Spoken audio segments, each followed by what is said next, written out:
Unbelievable. A Chinese tanker just sailed through the U.S. blockade of the Strait of Hormuz. Let me tell you exactly why that changes everything. This is not about one ship. This is a direct test of American credibility.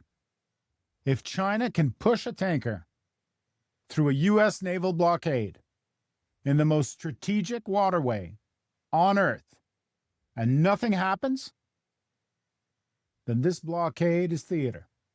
It's a press conference, not a strategy.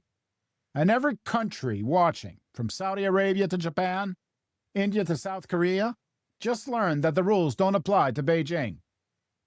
Trump said he'd sink Iranian ships approaching the blockade.